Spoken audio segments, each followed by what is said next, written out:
BBC Nepali सेवाको बिहानी पखबाट सञ्जय ढकालको नमस्कार।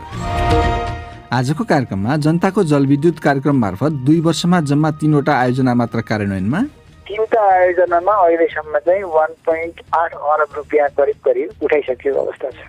देशको अधिकांश भागको माटोको विद्युतीय नक्साङ्कन, यसबाट कृषकलाई के फाइदा? कुन बाली उसलाई सहज हुन्छ, कुन बाली चाहिँ यो माटोमा सुहाउँदो रहेछ भनेर चाहिँ निर्णय गर्न सक्नुहुन्छ उहाँले। र उत्तर कोरियाका 3 जनाले विश्वभरिका ब्याङ्क तथा व्यवसायीहरूबाट $1.25 अर्ब चोर्ने षड्यन्त्र गरेको अमेरिकाको आरोप। सबभन्दा पहिला प्रमुख विश्व समाचार। सञ्जीव गिरीबाट समाचार सुन्नुहोस्। अस्ट्रेलियामा प्रस्तावित सामाजिक सञ्जाल सम्बन्धी नयाँ कानूनको विषयबारे विवादका कारण प्रविधि कम्पनी फेसबुकले अस्ट्रेलियाली प्रयोगकर्ताहरूलाई आफ्नो प्लेटफर्ममा समाचार हेर्न र साझा गर्नमा रोक लगाउने घोषणा गरेको छ। केही प्रयोगकर्ताहरूले निश्चित समाचार साइटहरूबाट सामग्री साझा गर्न नमिल्ने बनाइसकिएको बताएका छन्। प्रस्तावित कानूनले गुगल र फेसबुक जस्ता ठूला प्रविधि कम्पनीहरूलाई अस्ट्रेलियाका सञ्चार संस्थाहरूसँग सम्झौता गर्न वा सामग्री साझा गरे बापत शुल्क तिर्न बाध्य पार्नेछ। यसअघि गुगलले अस्ट्रेलियामा आफ्नो सर्च इन्जिन बन्द गर्ने धम्की दिएको थियो। तर बुधबार भने उसले विश्वकै सबैभन्दा ठूलो समाचार संस्था न्यूज कर्पसँग सहमति गरेको घोषणा गरेको थियो। अमेरिकी निकायहरूले उत्तर कोरियाका 3 जना नागरिकमाथि नगद र क्रिप्टोकरेन्सी गरी ब्याङ्क अनि विभिन्न देशमा स्थापित व्यवसायहरूबाट $1 अर्ब अमेरिकी डलरभन्दा बढी रकम चोरी गर्न खोजेको आरोप लगाएका छन्। उक्त रकम उत्तर कोरियाको अर्थतन्त्रका लागि निकै महत्त्वपूर्ण रहेको विश्लेषकहरूले बताएका छन्। अमेरिकी विदेश मन्त्रालयका प्रवक्ता नेड प्राइस भन्छन्, उत्तर कोरियाका द्वेषपूर्ण साइबर गतिविधिहरूले अमेरिका, विभिन्न देशहरूमा रहेका हाम्रा सहयोगी, साझेदार अनि वित्तीय संस्थाहरूमाथि ठूलो जोखिम खडा गरेको छ। अमेरिकी विदेश मन्त्रालयका प्रवक्ताको भनाई, तीनैजना आरोपितहरू उत्तर कोरियामा नै रहेको विश्वास गरिएको छ। युगाण्डामा विपक्षी नेता बबे वाइनबारे रिपोर्टिङ गर्न पुगेका पत्रकारहरूलाई सैनिक प्रहरीले आक्रमण गरेको विषयको संयुक्त राष्ट्रसङ्घले निन्दा गरेको छ। उनीहरूले देशमा भइरहेका शोषणबारे संयुक्त राष्ट्रसङ्घको मानव अधिकार कार्यालयमा एउटा याचिका दायर गर्न गएका बेला घटना भएको हो। एउटा भिडियोमा सुरक्षा फौजले उनीहरूलाई लखेटेको र लट्ठीले पिटेको देखिन्छ। तपाईँ बीबीसी नेपाली सेवा सुनिरहनु भएको छ। यसै महिनाको सुरुवातमा सेनाले सत्ता आफ्नो हातमा लिएसँगै भइरहेको प्रदर्शनको क्रम बढ्दै गएको अवस्थामा म्यानमारमा सुरक्षा निकायहरूले प्रदर्शनकारीहरूमाथि गोली चलाएका छन्। साँझ परेपछि म्यान्डले स्थित रेल स्टेशनमा गोली चलेको सुनिएको थियो। विरोधमा उत्रिएका रेलवेका कर्मचारीहरूले सेनाको सामान ढुवानी हुनबाट रोक्न खोजेको स्थानीयहरूले बताएका छन्। नजरबन्दमा रहेकी नेत्री आङ सान सुचीकी एकजना वकिलका अनुसार विरोध कार्यक्रम भुसमा आगो जसरी सल्किएको छ। पछिल्लो प्रदर्शन सूची र अन्य नेताहरूका लागि सहयोगी सिद्ध हुन सक्ने ती वकिलले बताएका छन्। र अमेरिकी राष्ट्रपति जो बाइडेनले इजरायलका प्रधानमन्त्री बेन्जामिन नेतन्याहुसँगको पहिलो कुराकानीका क्रममा 2 देशबीचको सम्बन्ध बलियो बनाउने प्रतिबद्धता जाहेर गरेका छन्। टेलिफोन वार्ताका क्रममा उनीहरूले रक्षा सम्बन्धी विषयमा सहकार्य गर्ने र इरानसँगको सम्बन्ध जस्ता क्षेत्रीय सुरक्षा मामिलाबारे सहकार्य जारी राख्ने विषयमा छलफल गरेका थिए। यो बीबीसी नेपाली सेवा हो।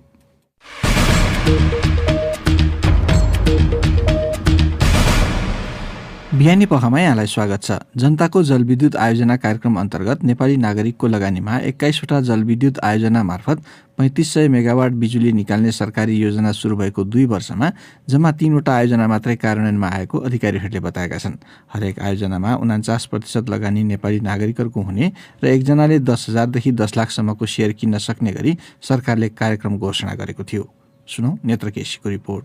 नेपालको पानी जनताको लगानी हरेक नेपाली विद्युतको शेयरधनी भन्ने नाराका साथ ठिक 2 वर्ष अघि जनताको जलविद्युत आयोजना कार्यक्रमको घोषणा गरिएको थियो। त्यतिबेला प्रधानमन्त्री केपी शर्मा ओली सहित उच्च अधिकारीहरूले शेयरका लागि आवेदन दिने होडबाजी नै चलेको थियो। हरेक नेपालीसम्म जलविद्युतको शेयर पुर्याउने भनिएको भए पनि 2 वर्षसम्ममा 3वटा आयोजनाको मात्रै शेयर बिक्री गरिएको बताउँछन् ऊर्जा, जलस्रोत तथा सिँचाइ मन्त्रालयका प्रवक्ता मधुप्रसाद भेटवाल।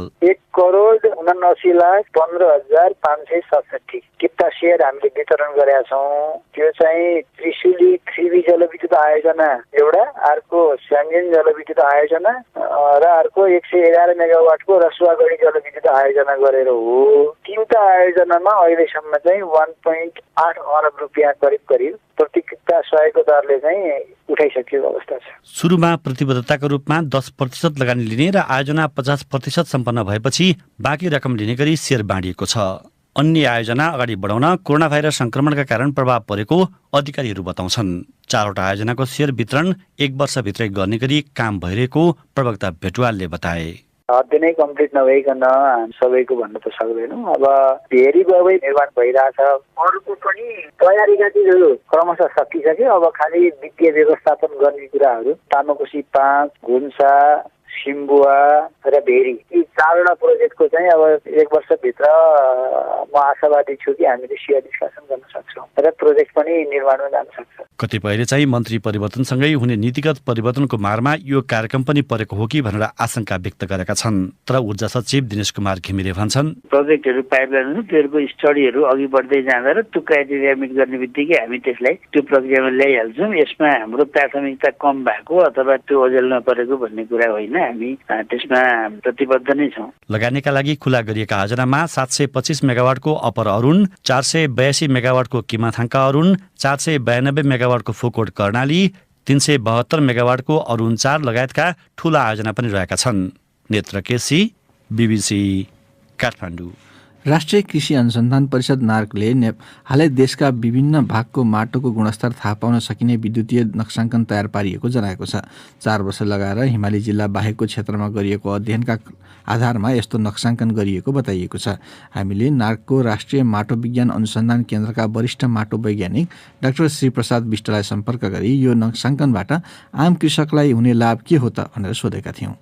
यसले कृषकलाई चाहिँ आफ्नो माटोको अवस्था के छ, मेरो माटो कस्तो खालको छ, कुन प्रकारको रहेछ, यसमा कुन तत्त्व कति रहेछ भनेर एउटा त्यो बुझ्न सक्छ। मेरो माटो अम्लीयपनाको छ कि क्षारीयपना छ कि होइन, त्यस्तो खालको कुराहरू माटोको सम्पूर्ण जानकारी किसानले पाउँछ। त्यसको आधारमा उसले माटोको अवस्था बुझिसकेपछि कुन बाली उसलाई सहज हुन्छ, कुन बाली चाहिँ यो माटोमा सुहाउँदो रहेछ भनेर चाहिँ निर्णय गर्न सक्नुहुन्छ उहाँले। यो बाली त म लाउँदिनँ, यो त माटोलाई सुहाउँदो रहेछ, त्यसले गर्दा म अर्को बाली लगाउँछु भनेर एउटा त्यो गर्न सक्नुहुन्छ। त्यसपछि अर्को भनेको यो माटोमा यति रहेछ तत्त्वहरू, मैले चाहिँ यो मल लगाउनु पर्ने छ, मेरो माटोमा चाहिँ प्राङ्गारिक पदार्थ कम रहेछ, त्यसले गर्दा मैले प्राङ्गारिक पदार्थ चाहिँ मैले लगाउनु पर्छ भन्ने एउटा त्यो त्यसरी चाहिँ उहाँले माटो सुधार गर्ने कार्यहरूमा लाग्न सक्नुहुन्छ। अनि अब यो यहाँले गरेको अध्ययनको कुरा चाहिँ आम किसानसम्म पुग्ने कसरी? किसानले चाहिँ मेरो माटोको चाहिँ यो क्षेत्रमा अध्ययन गरिएको थियो, यसको आधारमा मेरो यहाँ यस्तो छ भनेर थाहा पाउने चाहिँ कसरी नि? अब यसको थाहा पाउन चाहिँ हामीले अब अहिले त सबै वेब पेजबाट गर्ने हो। हामीसँग पोर्टल छ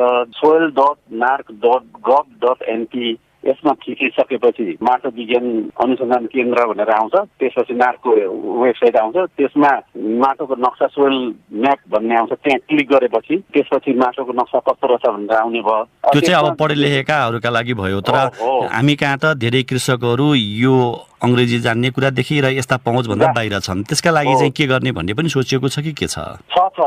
प्रदेशका हाम्रा आफ्नै नार्कका जति पनि विभिन्न स्टेसनहरू छन् ती स्टेसनहरूबाट पनि जानकारी दिइन्छ। त्यसपछि स्थानीय तहसम्म चाहिँ कृषिमा काम गर्नेहरूसम्म चाहिँ हामीले यसलाई यो इन्फर्मेसन डिसिमिनेट गर्छौँ। थ्रु हाम्रो वेब मिटिङबाट हुन सक्ला अथवा सिधै जानकारी हुन सक्ला अथवा किताब प्रकाशन गर्दैछौँ। यो कसरी चलाउने भन्ने विषयमा त्यो उहाँहरूलाई दिएर सिकाइदिएर त्यसरी चाहिँ प्रत्येक किसानले चाहिँ आफ्नो पालिकामा गएर आफ्नो मेरो कहाँ छ भनेर हेर्न सक्नुहुन्छ उहाँहरूले। आम कृषकले पनि अब मैले के कुरा लगाएँ भने हुन्छ भन्ने कुरामा चाहिँ यो अनुसन्धान सँगसँगै कृषि कार्यालयबाट हुने उसका लागि परामर्शहरू मल बिउहरूको पनि त जोड दिनुपर्ने होला नि। त्यो परामर्श दिने कार्य चाहिँ हामीले पालिका लेभलमा पुर्याउँछौँ। पालिकाहरूमा कृषिको मान्छे बुझेको हुनुपर्छ। यो जहाँ जहाँ चाहिँ कृषिको स्टाफहरू हुनुहुन्छ उहाँहरूसम्म चाहिँ हामीले पुर्याउँछौँ। त्यहाँसम्म चाहिँ जानै पर्छ किसानले होइन। त्यहाँ चाहिँ गएर एकजना जो कृषि कार्मिक हुनुहुन्छ उहाँबाट मार्फत चाहिँ उहाँले बुझ्न सक्नुहुन्छ। त्यो लेभल पुग्न चाहिँ मलाई लाग्दैन 2 महिनाभन्दा बढी लाग्दैन होला सायद। उनी थिए राष्ट्रिय कृषि अनुसन्धान परिषद नार्क अन्तर्गतको राष्ट्रिय माटो विज्ञान अनुसन्धान केन्द्रका वरिष्ठ माटो वैज्ञानिक डाक्टर श्रीप्रसाद विष्ट साथी नेत्र केसीसँग कुरा गर्दै। अब एउटा अन्तर्राष्ट्रिय प्रसङ्ग।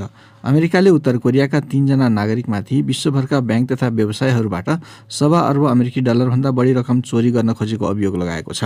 पक्राउ परि नसकेका ती 3 जनामाथि द्वेषपूर्ण ढङ्गले क्रिप्टोकरेन्सी प्रोग्रामहरू प्रयोग गरेको आरोप लगाइएको छ। BBC विवरणहरूमा आधारित रिपोर्ट सुन्नु सञ्जीव गिरीबाट। उत्तर कोरियाका ती 3 नागरिकमाथि सन् 2017मा वानाक्राई साइबर हमलामा समेत संलग्न रहेको आरोप लगाइएको छ, जसले युकेको स्वास्थ्य सम्बन्धी कम्प्युटर प्रणालीलाई राष्ट्रव्यापी रूपमै प्रभावित पारिदिएको थियो। त्यसले युके बाहेक विश्वभरका 150 भन्दा बढी देशहरूमा समेत प्रभाव पारेको बताइन्छ। पार्क जिन ह्योकमाथि 2 वर्ष अघि सन् 2014मा सोनी इन्टरटेनमेन्ट पिक्चर्सलाई ह्याक गरेको समेत आरोप लगाइएको थियो। सोनी एन्टरटेनमेन्ट पिक्चर्सले सन् 2014मा सार्वजनिक गरेको द इन्टरभ्यू चलचित्र उक्त कम्पनी लक्षित साइबर हमलाको प्रारम्भिक कारण रहेको विश्वास गरिन्छ। व्यङ्ग्यात्मक उक्त चलचित्रमा उत्तर कोरियाली नेता किम जङ अनको खिसिट्युरी गरिएको छ। अमेरिकाको न्याय मन्त्रालयले उनी उत्तर कोरियाको सैन्य खुफिया एजेन्सीमा कार्यरत रहेको जनाएको छ। हाल अभियोग लगाइएका तीनैजना उत्तर कोरियामा नै रहेको बताइएको छ, जसले अमेरिकी अभियोगका आधारमा आफ्ना नागरिकहरूलाई सुपुर्दगी गर्दैन। बीबीसीका साइबर संवाददाता जो टिरीका अनुसार देशहरूले साइबर हमला गर्ने 3 कारण छन्। पहिलो, एक अर्का लक्षित जासुसी गर्न, दोस्रो बौद्धिक सम्पत्तिको चोरी गर्न र तेस्रो अन्य देशको राजनीतिमा हस्तक्षेप गर्न। राजनीतिक रूपमा एक्लिएको उत्तर कोरियाले भने पैसा कमाउने विषयमा रुचि राखेको देखिएको उनी बताउँछन्। सञ्जीव गिरी। अब आजको अन्तिम प्रसङ्ग। ग्रामीण सडक निर्माण गर्दा अव्यवस्थित रूपमा डोजरको प्रयोग बढ्न थालेपछि भिरालो जमिनमा रहेका बस्तीहरू पहिरोको जोखिममा रहेको भन्दै नागरिकहरूले चिन्ता व्यक्त गरेका छन्।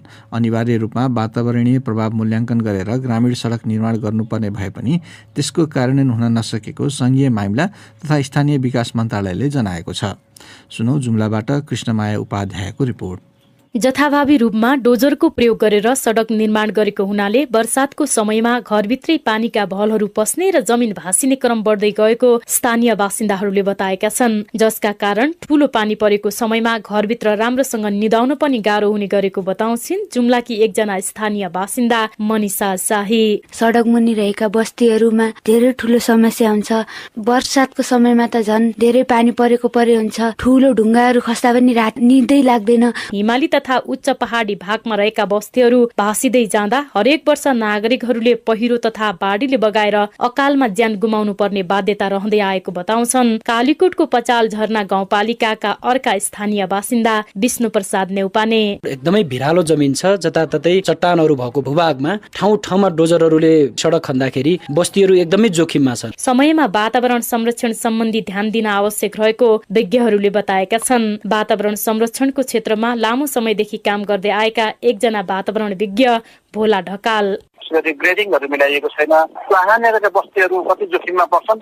EII जस्ता चाहिँ प्रावधानहरू चाहिँ उहाँ हुँदै पनि गरिएका छैनन्। स्थानीय तहहरूमा दक्ष प्राविधिक जनशक्तिको अभाव रहेको संघीय मामिला तथा सामान्य प्रशासन मन्त्रालयले जनाएको छ। मन्त्रालयको योजना तथा विकास सहायता समन्वय महाशाखामा कार्यरत सहसचिव विष्णु दत्त गौतम। मिसिनको प्रयोग गर्दाखेरि चाहिँ अलिकति हामी सावधानी अप्नाउनु पर्ने, स्थानीय तहको अझै पनि धेरै क्षमता विकास गर्नुपर्ने छ। जथाभावी रूपमा डोजरको प्रयोग गरेर सडक निर्माण गर्ने क्रममा गाउँ बस्तीहरूमा बाढी पहिरोको जोखिम बढ्दै जाने गरेको हुनाले भविष्यमा झन समस्या हुन सक्ने विज्ञहरूले बताएका छन्। कृष्णमाया उपाध्याय, BBC जुम्ला। अब अन्त्यमा प्रमुख विश्व समाचार संक्षेपमा। अस्ट्रेलियामा प्रस्तावित सामाजिक सञ्जाल सम्बन्धी नयाँ कानूनको विषयबारे विवादका कारण प्रविधि कम्पनी फेसबुकले अस्ट्रेलियाली प्रयोगकर्ताहरूलाई आफ्नो प्लेटफर्ममा समाचार हेर्न र साझा गर्नमा रोक लगाउने घोषणा गरेको छ। अमेरिकी निकायहरूले उत्तर कोरियाका 3 जना नागरिकमाथि नगद र क्रिप्टो करेन्सी गरी ब्याङ्क अनि विभिन्न देशमा स्थापित व्यवसायहरूबाट $1 अर्ब अमेरिकी डलरभन्दा बढी रकम चोरी गर्न खोजेको आरोप लगाएका छन्। युगाण्डामा विपक्षी नेता बबे वाइनबारे रिपोर्टिङ गर्न पुगेका पत्रकारहरूलाई सैनिक प्रहरीले आक्रमण गरेको विषयको संयुक्त राष्ट्रसङ्घले निन्दा गरेको छ। यसै महिनाको सुरुवातमा सेनाले सत्ता आफ्नो हातमा लिएसँगै भइरहेका प्रदर्शनको क्रम बढ्दै गएको अवस्थामा म्यानमारमा सुरक्षा निकायहरूले प्रदर्शनकारीहरूमाथि गोली चलाएका छन्। साँझ परेपछि म्यान्डेले स्थित रेल स्टेशनमा गोली चलेको सुनिएको थियो।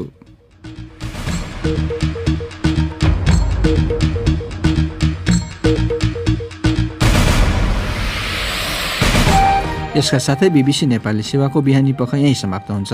बेलुकी 9:15 बजे साँझ पख लिएर हामी फेरि उपस्थित हुनेछौँ। त्यसबेलासम्मका लागि हामी सबैलाई बिदा दिनुहोस्। नमस्कार।